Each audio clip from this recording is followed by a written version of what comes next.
Assalamualaikum warahmatullahi wabarakatuh. Salam sejahtera bagi kita semua. Perkenalkan, saya Ayulana Nafisyah, SPI, MSc, PhD, dosen program studi S1 Aquakultur, Fakultas Perikanan dan Kelautan Universitas Airlangga.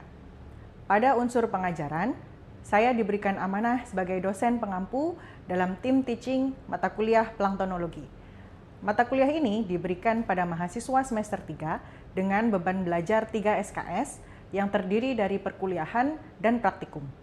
Mata kuliah ini membahas mengenai taksonomi dan golongan plankton, serta distribusi, peran, dan fungsi plankton di perairan, sekaligus metode sampling dan identifikasi plankton secara kualitatif dan kuantitatif. Capaian pembelajaran mata kuliah ini adalah mahasiswa mampu menjelaskan peranan plankton dalam perairan, terutama untuk mendukung kegiatan aquakultur. Mata kuliah ini mendukung capaian pembelajaran lulusan berikut. CPL 1, lulusan menguasai konsep ilmu perikanan dan kelautan. CPL 2, lulusan memahami konsep kesehatan lingkungan dalam budidaya perikanan. Dan CPL 3, lulusan menguasai teori kualitas air dalam budidaya perikanan untuk keberlanjutan produksi ikan. Proses pembelajaran mata kuliah planktonologi diberikan dalam beberapa metode, yaitu ceramah, small group discussion, simulasi, discovery learning, dan project based. Evaluasi mata kuliah ini didasarkan pada beberapa komponen penilaian, yaitu soft skill dan hard skill. Dengan rincian soft skill 10%, project based 55%, serta UTS dan UAS masing-masing 15 dan 20%. Berikut ini merupakan contoh tatap muka keempat mata kuliah planktonologi yang membahas mengenai plankton yang merugikan. Ya, bismillahirrahmanirrahim. Assalamualaikum warahmatullahi wabarakatuh. Waalaikumsalam warahmatullahi wabarakatuh. Ya, alhamdulillah hari ini kita bisa ketemu lagi dengan teman-teman semuanya di mata kuliah planktonologi, ya, di mana minggu lalu ya kita sudah banyak berdiskusi terkait dengan sifat-sifat plankton, kemudian bagaimana atau definisi plankton secara umum, gitu ya. Nah, hari ini yang ingin kita bahas adalah terkait dengan plankton yang merugikan. Ya, kemarin juga teman-teman sudah sempat mendapatkan ya informasi plankton itu sebetulnya apa. Nah, tapi sebelum kita masuk ke topik yang secara spesifik membahas tentang plankton merugikan, saya ingin teman-teman mereview dulu ya. Jadi silahkan teman-teman bawa HP semuanya. Nah, silakan handphonenya bisa diambil, bisa di scan ya barcode-nya ini. Nah, di situ ada satu saja pertanyaan ya untuk saya ingin tahu sebetulnya teman-teman semester 3 ini sudah paham atau belum tentang plankton atau apa yang terpikir pertama kali terkait dengan plankton, ya. Silakan diisi. Ya. Nanti akan saya munculkan di sini. Ya, jadi ada organisme kecil, mini, planktonik, oke, mikroorganisme kecil, zooplankton, mikroorganisme, pigmen, oke, organisme mikroskopis, melayang di air, produsen primer, oke, ya. Jadi terima kasih teman-teman semuanya. Artinya dari apa yang kita diskusikan minggu lalu, teman-teman sudah paham ya kurang lebih apa itu plankton. Gitu ya. Ini sebetulnya sudah tergambar dalam satu slide ini, gitu ya, apa yang teman-teman gambarkan semuanya. Oke, ya silakan dimasukkan kembali ya handphonenya. Oke, ya plankton ini merupakan dasar kehidupan akuatik ya, itu intinya.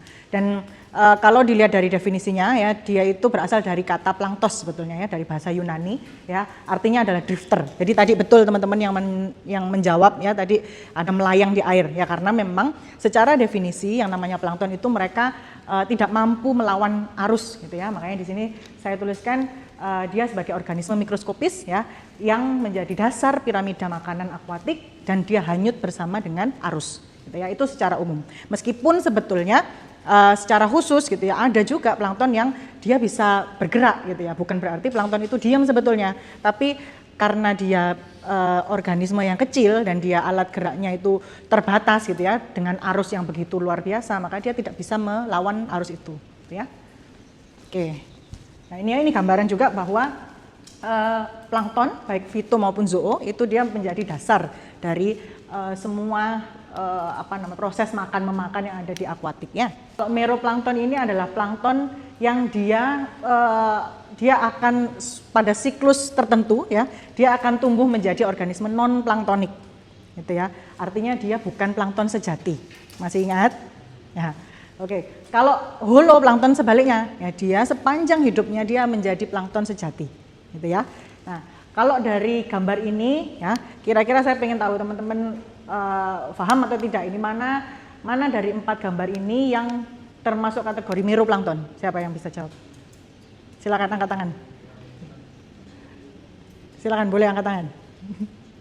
Ya, Taura bisa? Mungkin dijawab mungkin Ya. B. Yang B. Ya, itu kan kayaknya di siklus awal hidupnya itu dia masih larva, Ya. plankton Ya. ikuti arus air, Ya, betul. bisa melawan, tapi kalau sudah juvenil dan Ah. dewasa bisa melawan. Ya betul, menjadi ikan ya, betul ya, menjadi nekton gitu ya. Jadi betul ya, jadi yang B ini salah satu contoh meroplankton ya. Jadi dia semasa dia menjadi fry gitu ya atau menjadi benih gitu ya, dia bisa dikategorikan sebagai plankton ya atau meroplankton. Tapi dia tidak sepanjang hidupnya menjadi plankton ya, dia pada suatu ketika bisa melawan arus tadi seperti yang disampaikan oleh Taura ya. Ada lagi nggak kira-kira yang masuk kategori meroplankton? Yang mana? Yang D. Yang D ini kira-kira bakal jadi apa? Udang ya, betul ya. Jadi dia nanti besarnya akan jadi udang. Kalau A sama C?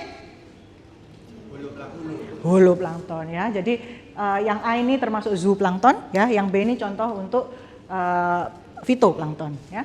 Jadi ini sejati ya. Dia tidak akan berubah tiba-tiba jadi monster gitu ya. Oke, nah dari 2 gambar yang saya sajikan ini ya, ini menggambarkan aktivitas perikanan ya. Aktivitas perikanan, aktivitas di open ocean, di pesisir gitu ya. Di mana kedua aktivitas ini mau baik itu penangkapan ikan misalnya ya dan juga aquaculture misalnya, keduanya ini membutuhkan fitoplankton, membutuhkan zooplankton ya. Sebagai apa? Sebagai dasar kehidupan untuk semuanya. Ya. Makanya mereka ini sering disebut juga sebagai secret garden. Ya, secret garden artinya kenapa secret? Karena mereka itu nggak kelihatan gitu ya. Mereka tidak seperti ikan misalnya teman-teman menangkap ikan di laut ya, atau misalnya bahkan lumba-lumba kelihatan gitu ya. Misalnya Gia ke Bali ya, lihat lumba-lumba kan kelihatan ya. Kalau plankton ini kan nggak kelihatan ya. Dia ukurannya kecil sekali gitu ya. Dan tidak bisa terlihat oleh mata telanjang. Sehingga kalau kita lihat itu tidak bisa, tapi perannya dalam ekosistem itu sangat besar gitu ya. Makanya di trophic level itu kita bisa lihat bahwa biomasa dari plankton itu selalu lebih besar dibandingkan biomasa trophic level yang ada di atasnya ya. Jadi dia jumlahnya itu besar sekali dibandingkan ikan-ikan besar lainnya ya. Perhatikan 2 gambar ini ya, yang atas ini kalau tidak jelas ini adalah gambar ikan mati ya. Kemudian yang di bawah ini gambar air yang berubah warna. Kira-kira bagaimana teman-teman mendeskripsikan gambar ini? Ada yang bisa mendeskripsikan nggak? Silakan, boleh. Tidak harus benar ya teman-teman. Ya, boleh. Silakan Jaru. Kalau yang atas itu mungkin ikannya itu mati dikarenakan beberapa hal. Oke. Pertama adalah kualitas air. Oke. Mungkin keracunan zat kimia atau sebagainya. Kalau Oke. yang bawah itu menurut saya adalah booming plankton. Oke, ya. Saroni ya? Ya. Oke, ya terima kasih Saroni ya. Jadi yang atas ini kejadian mematikan ya, yang sebetulnya bisa disebabkan oleh plankton merugikan gitu ya. Jadi makanya sebegitu berbahayanya, artinya ketika kita melihat kegiatan perikanan yang begitu indah ini gitu ya, dengan ekonomi yang sangat stabil gitu ya, kemudian bisa rusak hanya karena satu organisme kecil L-nya 3 itu tadi ya. Nah itu akan sangat merugikan gitu ya untuk kegiatan aquaculture maupun penangkapan gitu ya. Nah ini cirinya seperti ini memang, biasanya dia bisa tiba-tiba mematikan banyak ikan gitu ya, atau dia memang berubah warna pada suatu perairan gitu ya. Oke, nah makanya di sini, oh ini kepotong ya. Jadi di sini ada, saya masukkan gambar ini apa? SpongeBob ya, SpongeBob. Planktonnya di kartun SpongeBob ya. Plankton di kartun SpongeBob itu kan dikisahkan sebagai enemy ya, sebagai musuh ya. Nah makanya sebetulnya itu tidak salah juga tidak benar gitu ya. Artinya kita di dalam keilmiahan itu juga mengenal adanya plankton merugikan itu tadi. Nah si plankton yang ada di SpongeBob ini ya termasuk yang merugikan itu tadi, mungkin mereka menggambarkannya seperti itu gitu ya. Nah sehingga ini ya friend or foe gitu ya, jadi bisa jadi teman, bisa jadi lawan gitu ya. Nah, kondisi yang tadi yang dia merugikan itu tadi itu memang salah satunya bisa kita identifikasi ya, pertama kali adalah dengan melihat kondisi air ya, warna air gitu ya. Makanya kalau di tambak misalnya ya atau di perairan lepas gitu ya, salah satu parameter yang bisa terlihat adalah dari ini kondisi warna air atau kekeruhannya ya. Nah, teman-teman nanti juga ketika praktikum akan mencoba ini ya dengan menggunakan alat namanya SECIDIS ya. Ini untuk menghitung transparansi air gitu ya. Jadi ini bisa menjadikan indikator dari adanya blooming algae itu tadi ya. Dan kejadian plankton merugikan ini ya, plankton merugikan itu ada dua mekanisme ya. Yang pertama adalah adanya ledakan populasi ya. Artinya plankton-plankton ini ya, mereka itu tidak lahir sebagai plankton yang jahat sebetulnya. Mereka adalah plankton-plankton baik yang ya mereka memberikan oksigen, ya mereka menjadi produsen primer gitu ya. Tapi mereka pada suatu kondisi mereka meledak populasinya. Populasinya semakin banyak gitu ya, kayak Indonesia ya, populasinya banyak gitu ya. Nah, itu ledakan populasi. Kemudian yang kedua bisa jadi spesiesnya memang pada dasarnya dari sananya ya, dari ciptaan Tuhan ya, memang dia sudah mengandung toksin gitu ya, sudah mengandung racun gitu ya. Nah, ini yang mungkin digambarkan planktonnya SpongeBob itu tadi, dia sudah iri, dengki dan sebagainya, pengen dapat resep secara cuma-cuma, nah itu ya. Nah, jadi ada dua skema itu tadi. Jadi bisa jadi memang dia awalnya jahat gitu ya, awalnya memang mengandung toksin ya, sehingga beracun memang. Yang kedua adalah dia meledak populasinya, dan tidak harus yang kasus ledakan populasi ini adalah spesies yang memang merugikan itu tadi ya, tidak harus spesies yang harmful. Makanya kita sebut ada namanya spesies HAB, spesies harmful algae bloom ya. Nah, ini gambarannya ya. Jadi gambarannya adalah pada suatu perairan itu bisa alga itu terakumulasi gitu ya, jumlahnya ya, tadi blooming itu tadi, makanya ya ledakan populasi yang menyebabkan perubahan warna gitu ya. Makanya perubahan warnanya itu bisa jadi merah, bisa jadi coklat, bisa jadi hijau gitu ya, tergantung spesiesnya biasanya ya. Kemudian ada lagi yang dia memang mengandung toksin ya, sehingga mereka beracun bagi lingkungannya dan langsung mematikan bagi ikan-ikan gitu ya. Oke. Nah, ini ya. Jadi kita masuk ke beberapa contoh ya. Jadi ini adalah contoh-contoh dari plankton merugikan yang saya sebutkan tadi. Dan kalau teman-teman perhatikan, kemarin kan mungkin sudah ada nih pembahasan terkait jenis-jenis plankton ya.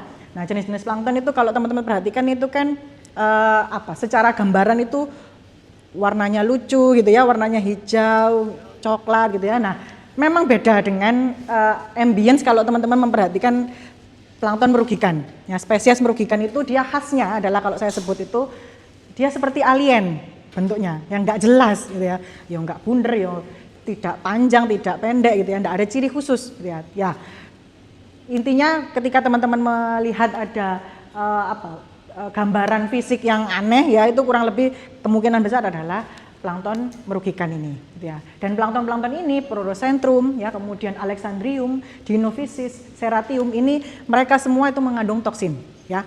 Adalah plankton-plankton yang mengandung toksin sehingga mematikan gitu ya bagi organisme perairan. Ini juga beberapa contoh lainnya ya, ada Serratium, ini spesiesnya ya, Serratium furca, Serratium tripos ya, ini yang sering ya, Goniaulax ya.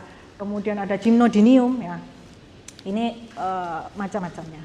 Dan ada lagi ini yang lain, Heteroschima acaceo gitu ya, Chatonella antica. Nah, ini juga mematikan ya. Oke. Nah, ini adalah beberapa efek ya dari keberadaan plankton yang merugikan ya. Yang pertama jelas adalah ke lingkungan gitu ya, merugikan ke lingkungan jelas ya. Kemudian merugikan bagi manusia ya, bagi kesehatan manusia. Karena apa? Karena itu tadi beberapa dari mereka memiliki toksin gitu ya, yang mematikan, tidak hanya buat organisme perairan tapi juga untuk kita yang mengkonsumsi organisme perairan itu tadi gitu ya. Kemudian efek yang lainnya adalah ekonomi ya. Jadi kalau misalnya terjadi blooming seperti tadi gambarannya ikan-ikan mati ya, maka nelayan atau pembudidaya itu akan kesulitan kan ya untuk bisa memanen ya ikan-ikan atau shellfish-nya ya. Nah, ini beberapa contoh ya, sebetulnya ada banyak ya, kita sebut sindrom ya dari toksin spesies harmful algae bloom ini tadi ya. Ini beberapa contoh yang paling banyak kasusnya adalah misalnya PSP ya. PSP ini kepanjangan dari paralytic shellfish poisoning. Ya kalau teman-teman perhatikan ini ada SPSP ya, yang banyak SPSP ini artinya shellfish poisoning ya, di mana dia mematikan ya atau dia beracun pada kerang. Nah, jadi yang memang untuk HAB ini lebih sering terjerap gitu ya di kerang-kerangan gitu ya. Kenapa kok di kerang-kerangan? Karena betul, karena kerang filter feeder. Siapa Mas namanya Mas? Mas Rehan ya. Jadi kerang itu kan filter feeder ya. Jadi ketika di kondisi di alam gitu ya, kemudian dia ada alga-alga yang merugikan ini, dia kan nggak milih ya. Gak kayak kita misalnya aku senengane mangan ayam yeye, aku gak seneng iki gitu ya. Nah kalau mereka nggak bisa milih, ya mereka ya sudah mereka akan menyerap semua yang ada di air itu. Ya, ketika di suatu kondisi air itu ada spesies-spesies ini, gitu ya, kemudian mereka mengakumulasikan di dalam tubuhnya, maka mereka akan mengandung organisme-organisme yang mematikan ini. Ya, mereka akan juga otomatis mengandung toksin-toksin ini tadi. Nah, celakanya ketika kerang-kerang itu tadi, ya, kemudian dipanen, ya, dan dimakan oleh Anda semuanya, ya. Maka dia akan terakumulasi ke siapa? Ya, ke kita semuanya gitu ya. Dan celakanya lagi, beberapa dari toksin-toksin ini itu dia heat stable istilahnya. Artinya misal kalian mikir, wah dimasak aja Bu, kan gampang, nanti mati gitu ya. Masalahnya mereka beberapa dari toksin-toksin ini tidak mati gitu ya. Meskipun kalian panasi, meskipun kalian rebus, meskipun kalian goreng sampai elek istilahnya gitu ya. Nah, itu. Nah itu ya, jadi ini beberapa contohnya dan yang sering tadi paralytic shellfish poisoning contohnya ya disebabkan oleh Alexandrium spp salah satunya dan dia sesuai namanya ya paralytic shellfish poisoning artinya dia bisa sampai menyebabkan lumpuh ya paralyze ya bisa sampai menyebabkan kelumpuhan ya, ada yang sampai menyebabkan amnesia amnestic shellfish poisoning ini ya itu. Yang DSP ini diarrhea ya jadi kalau di Indonesia itu kadang-kadang kan kita itu biasa gitu ya penyakit diare itu kayak ya setelah minum diabet aja. Padahal itu sebetulnya bisa jadi tanda-tanda bahwa kita keracunan ini ya, keracunan mereka ini itu bisa jadi seperti itu ya. Oke. Nah, ini merupakan gambaran ya, jadi gambaran report dari kejadian alga bloom ya. Di beberapa negara ya ini saya tidak sampai menampilkan di semua negara ya tapi yang paling banyak memang di kawasan-kawasan ini laporannya ya. Nah ini sudah ada websitenya memang untuk laporan dari algae bloom ya. Oke ini saya mau menampilkan video harapannya kalau bisa ya. Oh nggak bisa.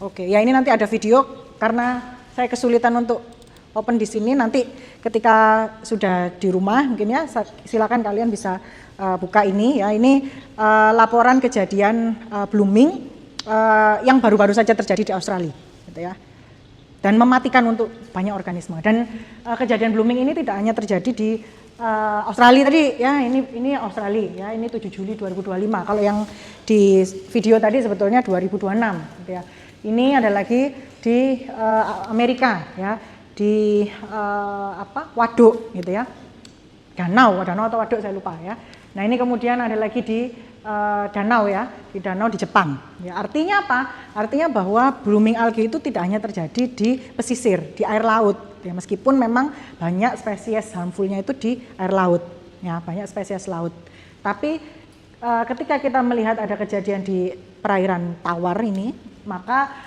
ya blooming algae itu di mana aja gitu ya, tidak hanya di perairan laut. Ya. Nah ini adalah report kejadian blooming algae ya, mulai dari 2010 sampai 2020 ya. Kalau teman-teman perhatikan trennya memang meningkat ya, ada peningkatan kejadian blooming algae ini. Nah ini salah satu hasil penelitian saya ya, jadi terkait dengan spesies Chatonella marina ya. Jadi kenapa sih kok di Indonesia itu laporan harmful algae itu tidak banyak gitu ya? Mungkin kalian bertanya-tanya gitu ya. Karena mungkin salah satunya adalah harmful algae species ya. mereka sama halnya dengan mikroorganisme yang lain ya. Kalau kalian sudah dapat mikrobiologi belum? Sudah ya. Itu kan fase hidup mereka itu cuma sebentar, ya kan? Mulai dari lag fase, eksponen ya, kemudian stasioner, kemudian dead fase, ya itu cuma sebentar. Sehingga ketika mereka di perairan itu blooming, katakanlah, berarti blooming itu kan mereka mau mencapai puncak eksponen nih. Nah, ketika blooming maka dia hanya bertahan beberapa hari saja, gitu ya. Istilahnya mereka wis kayak pasukan yang wis bunuh ikan, semuanya dibunuh, selesai pada hari-hari tertentu itu, kemudian mereka mati, gitu. Jadi itu aja fasenya. Nah, karena di Indonesia ini memang monitoringnya itu tidak sedetail yang ada di luar, gitu ya. Makanya mungkin banyak kejadian yang tidak terrecord, gitu ya. Padahal sebetulnya kalau mau dimonitoring, ya itu bisa saja sebetulnya kejadiannya ada di mana-mana. Yang sering kalau di Indonesia itu laporannya di Lampung, ya di Jakarta, gitu ya. Nah, tapi sebetulnya saya yakin ada di mana-mana, gitu ya. Nah ini salah satu buktinya adalah yang saya temukan ya ini di Probolinggo. Ada yang anak Probolinggo? Ada. Ya ini di Probolinggo. Di Probolinggo saya nemu yang namanya Chatonella marina. Ya. Kemudian dia ini namanya Chatonella ini itu dikenal namanya fish killer species. Ini yang ngasih nama bukan saya ya. Yang menyebut dia sebagai fish killer bukan saya. Jadi ini memang dia disebut sebagai fish killer species karena dia menjadi penyebab kerugian ya banyak kegiatan perikanan dan aquaculture terutama di Jepang ya sampai miliaran yen ya. Jadi luar biasa dia bisa langsung mematikan itu tadi ya. Dan ini saya temukan dari sampel sekecil ini ya, sampel sekecil ini kemudian saya nemu beberapa sel vegetatifnya ya. Dan kemudian saya coba isolasi ya. Kemudian saya ujikan lebih lanjut pada saat itu di laboratorium dan saya temukan spesiesnya namanya Chatonella marina varians marina ya. Nah, ini luar biasa menjadi report yang mengejutkan ya, artinya dia ditemukan di kawasan mangrove yang kita kenal mangrove itu kawasan yang tenang gitu ya, tapi ketika ada spesies yang harmful ini datang gitu ya, dan ketika dia nanti blooming misalnya, nah itu kan bisa mematikan untuk banyak spesies-spesies akuatik lainnya ya. Nah ini jumlah yang saya temukan sekitar 50 sel per mili, sementara memang masih jauh dari warning levelnya ya, artinya kalau dikatakan blooming ya itu biasanya di atas 100 sel per mili gitu ya, untuk spesies ini. Setiap spesies berbeda ya warning levelnya. Oke, itu saja dari saya. Ini referensi dari buku dan bacaan yang bisa teman-teman coba baca gitu ya terkait dengan plankton merugikan dan plankton-plankton yang lainnya gitu ya. Nanti untuk selanjutnya teman-teman untuk penugasan ya saya sudah berikan di Hebat e-learning, silakan nanti dicek di Hebat e-learningnya masing-masing, nanti dikumpulkan sebelum kita ketemu lagi minggu depan. Oke? Ada pertanyaan mungkin sampai sini? Ya, silakan. Ya. Oke, Rima. Tadi kan Ibu sempat menyatakan Ya. bahwa fase hidupnya plankton ini kan sebenarnya singkat. Ya. Tapi tadi Ibu juga menunjukkan sebuah tren Ya. grafik. Ya. Kalau dari tahun 2010 hingga 2020 itu trennya mengalami peningkatan. Oke. Itu penyebabnya apa Ibu? Kenapa kasus ini? Oke, ya pertanyaan yang bagus ya dari Yemima ya. Jadi Yemima bertanya kenapa tadi katanya fase hidupnya itu singkat, gitu ya. Tapi kok reportnya dia kok banyak, kok makin banyak mana tadi? Ini ya. Kenapa kok reportnya makin banyak dari tahun ke tahun, gitu ya? Nah ini penyebabnya apa? Salah satunya adalah sesimpel semakin banyak orang yang aware terhadap HABS, terhadap harmful alga blooms, sehingga banyak orang yang mulai memonitoring itu. Ya, mulai tahun-tahun ini mungkin masih awal gitu ya, tidak banyak orang yang memonitor, gitu ya. Nah itu kejadian, itu alasan pertama ya. Kemudian yang kedua adalah kasus harmful algae blooms ya, terutama untuk spesies-spesies yang dia memang sudah toksin itu tadi, gitu ya. Itu diketahui ya beberapa penelitian menemukan bahwa keberadaan mereka itu bisa dibawa oleh namanya ballast water tank. Pernah dengar ballast water tank? Ya, pernah ya. Jadi kalau teman-teman naik kapal, gitu ya, kapal itu kan untuk dia bisa ngapung di perairan itu kan ada untuk stabilitasnya ya, stabilizernya gitu ya. Nah, stabilizernya itu dia ada di bawah namanya ballast water tank. Di mana di bawah itu ballast water tank, kenapa namanya ballast water? Karena isinya air gitu ya. Nah, air di dalamnya biasanya ya untuk kegiatan transportasi laut itu kan dari mana ke mana itu kan dan setiap hari terjadi gitu ya. Nah, itu kapal yang misalnya saya ambil contoh kapal yang dari Selat Hormuz misalnya ya. Dari Selat Hormuz misalnya ya. Kemudian dia membawa minyak gitu ya, bawa minyak mau ke Indonesia misalnya ya, tapi ditahan gitu ya, ya mau ke Indonesia ya. Nah dia akan mengambil, ini contoh ya, dia akan mengambil air untuk ballast water tanknya itu tadi dari kawasan Hormuz tadi, gitu kan? Ya, diambil lah itu, kemudian dia jalan lah itu ya kapalnya sampai ke Indonesia misalnya ya. Nah sampai ke Indonesia dia akan mengeluarkan air yang ada di ballast water tank itu tadi untuk menyesuaikan dengan air yang lainnya. Jadi dia keluarkan, dia ambil lagi air gitu kan. Nah kasus yang ternyata banyak terjadi itu adalah air yang tadi dari Selat Hormuz, misal ya ini ya, nanti saya pas dikecam sama orang Hormuz nanti. Air yang dari Selat Hormuz itu katakanlah dia mengandung alga yang berbahaya ini tadi, gitu ya, mikroalga yang berbahaya tadi ya. Kemudian dia ikut serta dengan kapal itu tadi ya ke Indonesia. Ya. Kemudian dia dikeluarkan di Indonesia dan dia mudah adaptasi. Ya, jadi plankton merugikan ini dia hebatnya adalah dia mudah beradaptasi. Dia sangat kuat sekali dibandingkan plankton-plankton lainnya. Gitu. Jadi ketika dia dikeluarkan di Indonesia, kalau misalnya mungkin plankton-plankton jenis lain, dia akan kaget gitu ya. Wah kok gini suhunya, wah kok gini salinitasnya misalnya gitu ya. Ada perubahan-perubahan itu dia akan kaget.